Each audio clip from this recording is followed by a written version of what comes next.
اب اگلی چند آیات بڑی سخت ہیں، خصوصاً اس دور کے اعتبار سے بعض جہادی تنظیموں نے انہی آیات کی بنیاد پہ اپنے حکمرانوں کی بزدلی کے سبب ان کی تکفیر کی ہے، ان کے خلاف خروج کو جائز سمجھا ہے کہ یہود و نصارہ کے ساتھ دوستیاں گانٹھے ہوئے ہیں۔ حالانکہ میرے علم کی حد تک زیادہ تر یہ دوستیاں بزدلی کی وجہ سے ہیں، منافقت کی وجہ سے نہیں ہیں، تقیتاً ہے، جو قرآن میں سورہ آل عمران میں آیا کہ اگر آپ نے کافروں کے شر سے بچنا ہے تو وقتی طور پر اگر کوئی تقیہ کر لے۔ سورۃ النحل میں آیا کہ اگر کوئی کلمات کفر بھی بول دے تو ہم اس کے اوپر گرفت نہیں کریں گے اگر دل میں ایمان رکھتا ہے۔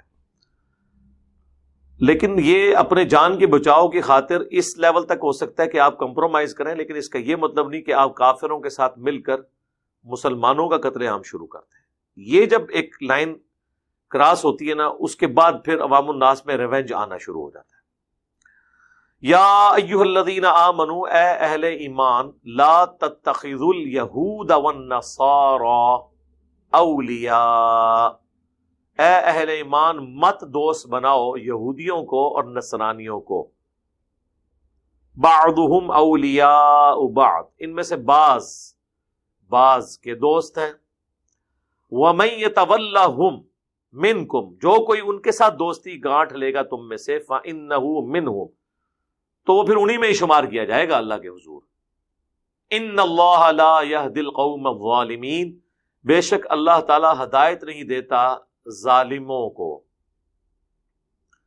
اب اس میں بالکل واضح ہے کہ یہود و نصارہ سے آپ نے دوستی نہیں کرنی۔ اب یہ کون سی دوستی ہے؟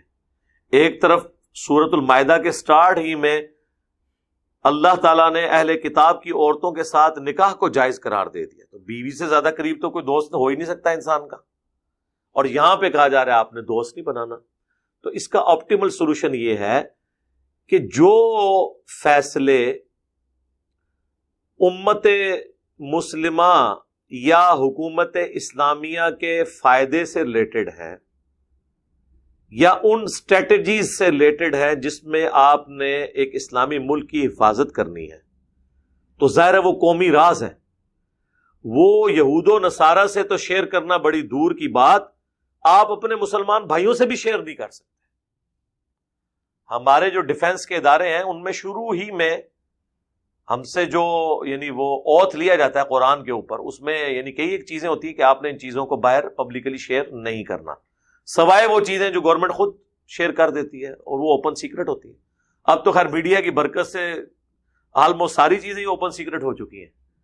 لیکن پھر بھی ہم اس عہد کے پابند ہوتے ہیں کہ ہم ایسی کنٹرول لینگویج میں گفتگو کریں کہ جن چیزوں پہ ہمارا سیکیورٹی اوتھ ہے وہ وائلیٹ نہ ہو، تادم مرگ اس چیز کے آپ پابند ہوتے ہیں۔ تو اس قسم کے جو راز ہیں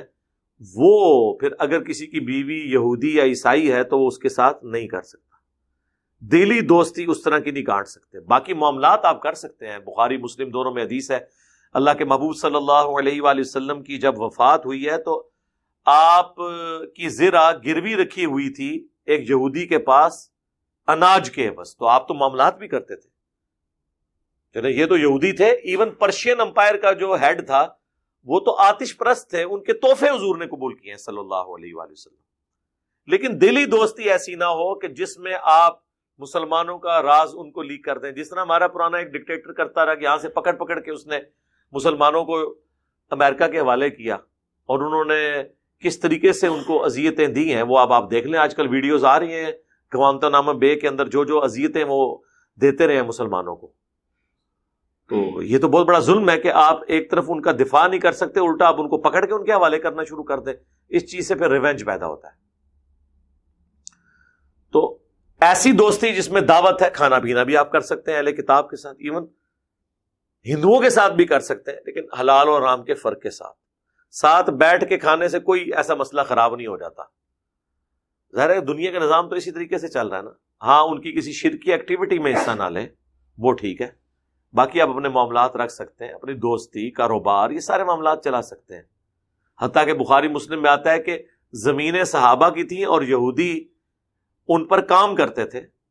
اور صحابہ کرام ایک سلیپنگ پارٹنر کے طور پہ ان کے ساتھ ہوتے تھے، اور جو اس کی کمائی ہوتی تھی وہ آپس میں ڈیوائڈ کرتے تھے۔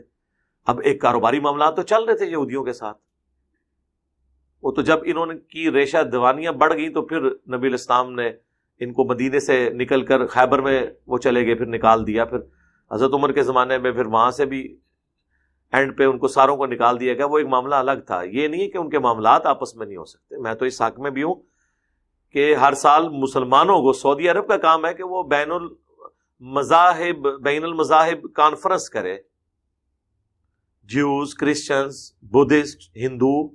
مسلم سب کو بلایا جائے اور ٹاپک رکھا جائے کانسیپٹ آف گاڈ،